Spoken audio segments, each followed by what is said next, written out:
Alright.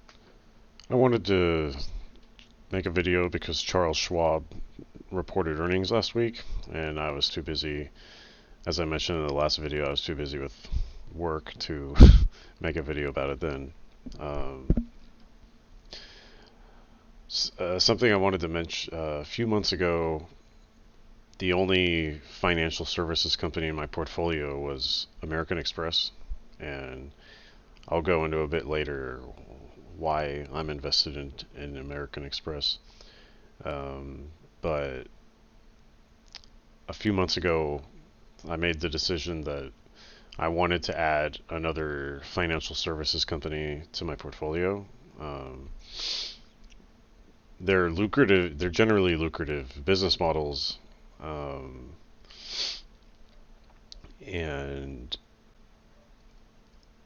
but I wasn't confident before, like what competitive advantage each bank had versus each other. Like say Bank of America. Um, what do they have to offer that JP Morgan doesn't? Or what does JP Morgan have to offer that Morgan Stanley doesn't? And I didn't, one of the key components to my strategy is making sure that every company in my portfolio has like a moat, as Warren Buffett calls it, or, you know, there needs to be a barrier against, like, how are you not going to lose sales to competitors? Is basically the idea. And I couldn't wrap my mind around how is J.P. Morgan Chase not going to lose customers to Morgan Stanley? How is Goldman Sachs not going to lose customers to Wells Fargo or whatever it is, right?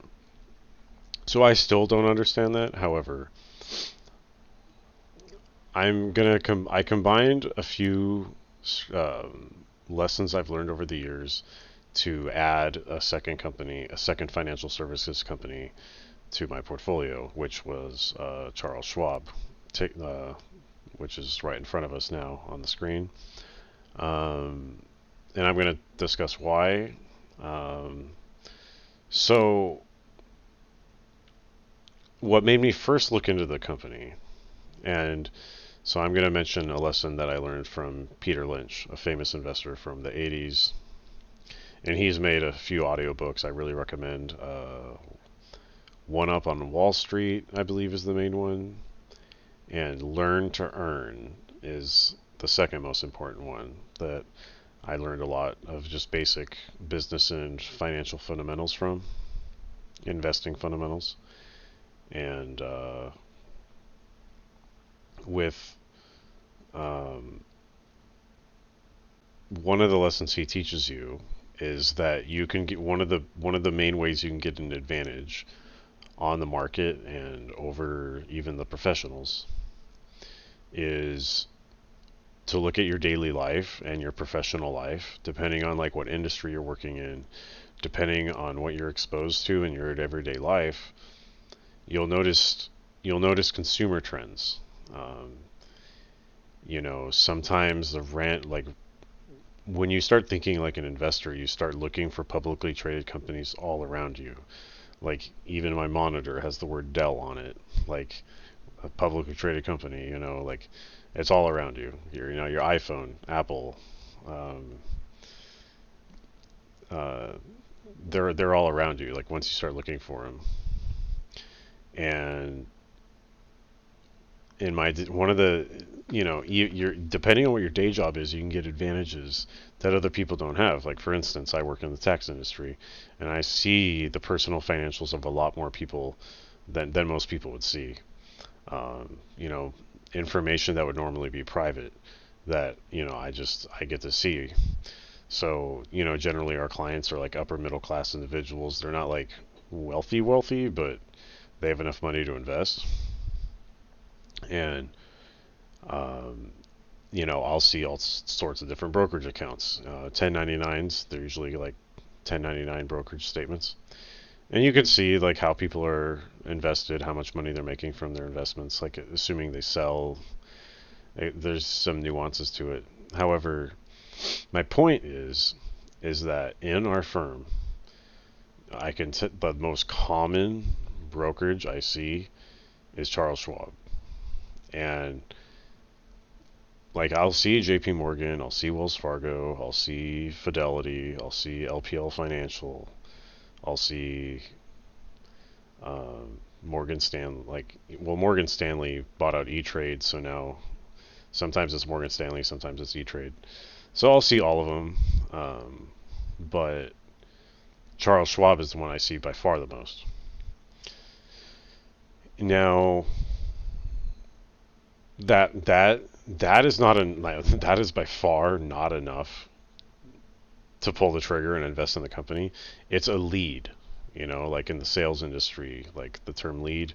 So it's like, okay, like maybe this, it's not in the yes pile, it's put in the maybe pile. Like we need to research more. So that's what we do. Okay, so the Charles Schwab Corporation. So they passed like my first leading metric, double-digit revenue growth year over year, which is key. And so basically, what I did is I decided to compare the earnings growth of all the main companies in the financial services sector. So here I have a bunch of tabs open of all the financial services companies. It's, you scroll down, this is the income statement quarterly, and you can see like just here EPS growth. And we'll go over the JP Morgan EPS growth. You can see the EPS growth is much higher for Charles Schwab. And the thing that long-term guarantees a stock to go up is earnings growth. So you want the trajectory, even though the past doesn't guarantee the future, you for sure want the trajectory to be going in the right way. Now, Goldman Sachs is kicking ass. Definitely. But the earnings EPS growth, 24, 17, 46, 38, 41, 77. Like even Charles Schwab even beats Goldman Sachs. Morgan Stanley. Like you can see, like some of these companies are doing good, but they're not like their earnings growth isn't growing as much as Charles Schwab. Now, American Express, I'm invested in a somewhat different reason. Now, yeah, the EPS growth of American Express is less than Goldman Sachs. I'm invested in American Express and not Goldman Sachs. Now, the reason for that is because I can understand the moat for American Express. Like, American Express has an upper class clientele that will never leave American Express. And I actually foresee, due to the K-shaped economy general thesis, I think the amount of rich people on the planet is going to grow slightly, and because population will decrease, so it'll reduce the rate at which there's more rich people. However, like the percentage of people that are richer is going to grow, and how rich those rich are going to be relative to the rest of the people is going to grow, because inflation is going to like just make assets go up and up and up, and the working class is going to increasingly become the working poor because they're going to have a hard time treading water, like just making more money from their job than they have to spend just to live. That trend is going to continue. It's going to exacerbate. So the American Express in the portfolio because of K-shaped economy.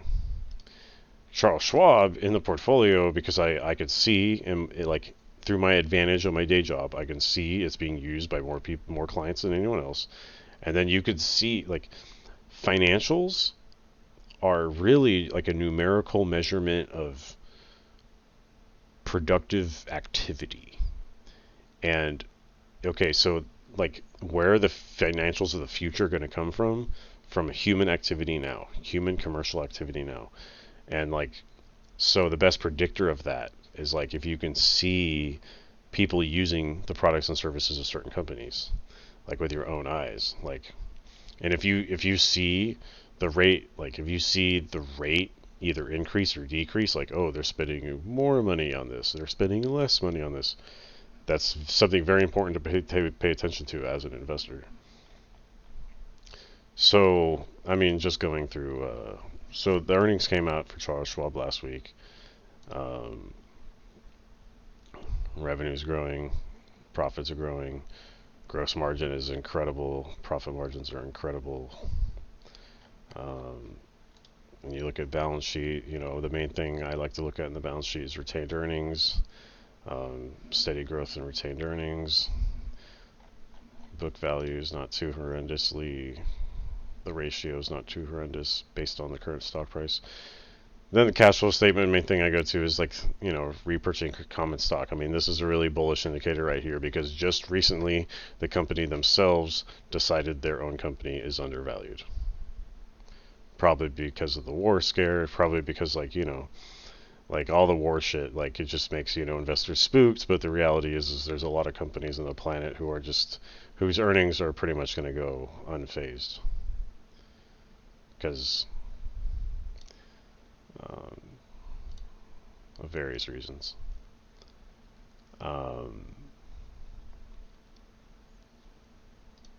PE ratios. You can even see a lot of the financial companies are pretty cheap, actually. PE ratios under 20. Compare that to Costco and Walmart that are in the 40s. The dividend just increased more than ever recently for Charles Schwab, which is really nice. I think the general average forecast by other analysts is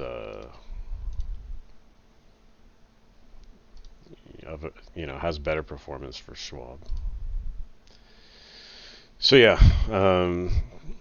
for my portfolio, the financial services sector has American Express, followed by Charles Schwab, and a little bit of Robinhood as kind of speculation, because I follow the human activity primarily, and to predict more growing, the future of growing sales, it's hard to describe. And Robinhood might be overvalued, but it could also just keep going up. So that's why I have just a little bit of it. It's kind of more speculative than most things I own. But Charles Schwab's future looks really good, so I'm invested in it. American Express's future looks really good. That's why I'm invested in it. The financial services sector is probably a total of 6% of my portfolio. I wanted some, but not a crazy amount. So you can come to profile and read more about them. But so yeah, I wanted to discuss the thought process that went behind my decisions as to what financial services company should go in my portfolio. Yeah, hope you found that useful.